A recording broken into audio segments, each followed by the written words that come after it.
Unfinished Chapter of Terra Incognita by Jacob van Ostade, a hitherto unpublished fragment of the manuscript unearthed following indications furnished in the Vatican Library's Expurgatory Index. In those icy and unwelcoming lands, the rites of wizards and healers are deeply rooted in ancient legend. Mysterious and cruel beings are thought to have ruled over the Arctic plains in times past. A cursed city, enclosed by massive walls, is believed to stand to this day. It contains fabulous treasures and is inhabited by the degenerate descendants of those who instilled centuries of terror in the hearts of the people. These people, naturally placid, are seized with rage and horror at the very mention of the prisoners of the ice. Were these dreadful captives to be freed from their frozen cells, they would reap a horrifying tribute of human flesh. These blood-curdling beings may be invoked by certain ritual words. They can even be controlled, albeit with the greatest of difficulty. I admit to being impressed by these tales, repeated to me on many occasions and in a number of different places during my travels in the region.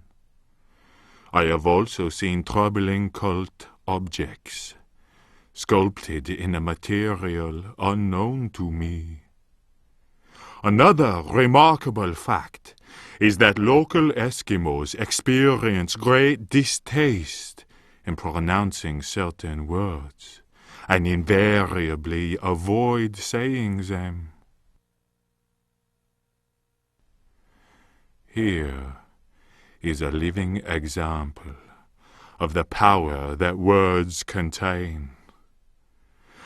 As it is said in the Bible, in the beginning was the Word.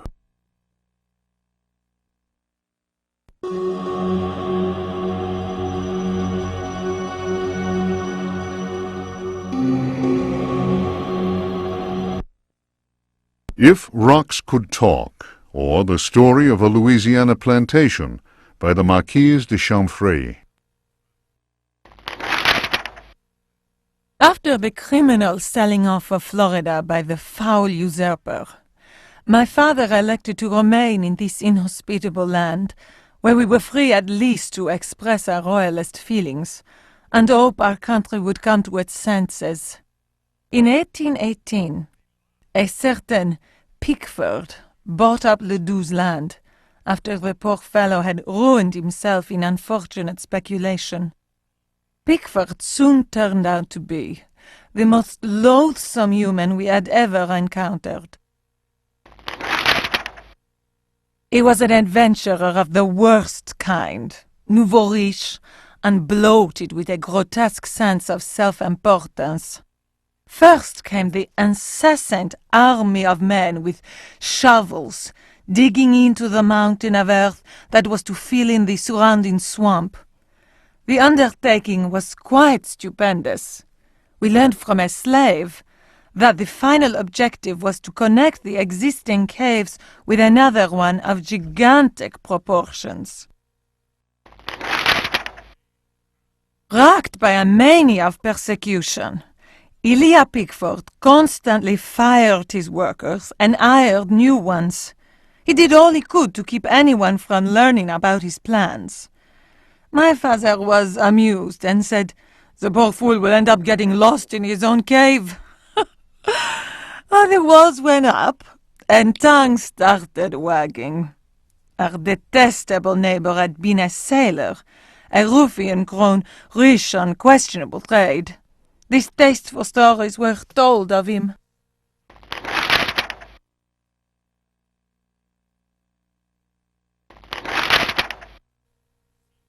When the work was finished, Pickford invited us to the opening of his rambling mansion, which he named Derceto. My father asked what the strange name meant. Pickford answered, "Derceto reminds me of Astarte, the fertility goddess. Around here, the name is Shub-Niggurath. I believe that a name so steeped in evil should be said aloud came as not such a shock to my father, as he himself confided in me some while later. We left immediately." In June of 1862, Derceto was burned down in unexplained circumstances. It was undoubtedly the deed of some jealous Yankee or another. It was amazing to watch the servants rushing into the flames to try and save their bullet-riddled master. After that terrible night, Derceto fell into ruin. Its blackened walls were soon overgrown, as human-built works always are, by ever-present nature. In 1875, the property was eventually bought by a gentleman whose name was Howard Artwood. I was sorry that my father, who delighted in fine conversation, was no longer alive to enjoy the company of this new neighbor. Learned and well-versed in history, he had made a particular study of piracy. It was Artwood who told me that Pickford had commanded a ship that flew the flag of piracy. That explained the scoundrel's great wealth. Artwood was fascinated by Pickford and undertook a great deal of research in an attempt to find some treasures that he was convinced the pirate had hidden. He went through the ruins inch by inch. He then had the burnt-out house rebuilt exactly as it had been, and refurbished the library that had miraculously escaped the flames on the night of the Great Fire. Artwood set about studying every volume in that library, and often talked to me of his research. He was a handsome widower, deeply attached to his son Jeremy, who was later to become a professional artist. Artwood worked incessantly, first from the room I offered him, then from his own freshly restored home, which he rebaptized Derceto. I imagine he hoped to enlist the help of the god of good fortune in his treasure hunt. As far as I have ever been able to tell, all his searching came to nothing. There were no lost treasures to be found at Derceto. I learned of Artwood's death while I was in Paris. But that, as they say, is another story.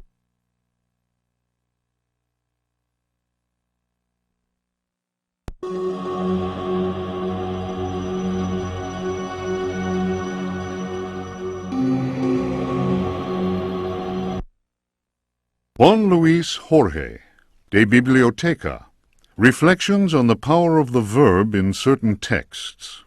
Archaeos Publications, 1919, Stafford.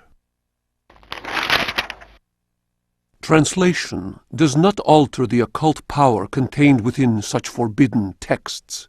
The malevolent energy is in no way diminished. The spell must be cast aloud and clearly, in certain languages or little-known dialects. Maglafar Fatang. The reader will understand that, in the light of these revelations, I would be foolhardy to continue quoting from the text I have before me. If spoken aloud in its entirety, it would surely awaken powerful and malignant forces. I will go further and say that simple reading of some of the more technical passages describing specific practices is in itself a perilous exercise. The ill-prepared reader can easily fall prey to attacks of demented hysteria, not unlike those described in cases of individuals said to be possessed by evil spirits. I recommend the study made by Zempf, Urbain, Grandier, and Loudon, and the reports made by the Reverend Richard Price concerning a number of astonishing, to say the least, exorcisms carried out in a parish near Providence. Given what I have written, we must be grateful to the librarians of the British Museum, who have never allowed consultation of the work of Al-Azif's startling work, the infamous Necronomicon. Copies of that work do exist, in spite of the zeal of book-burning inquisitors. For proof, we need look no further than the British Museum, of course, and the sealed archives of the Miskatonic University in Arkham. Other examples of books whose evil can be unleashed by any thoughtless reader are von Jutz's Von Unersprechlichen Kulten and the abominable De Vermis Mysteries by Ludwig Prien, whose sordid death should be a lesson to all those tempted by a study of the occult.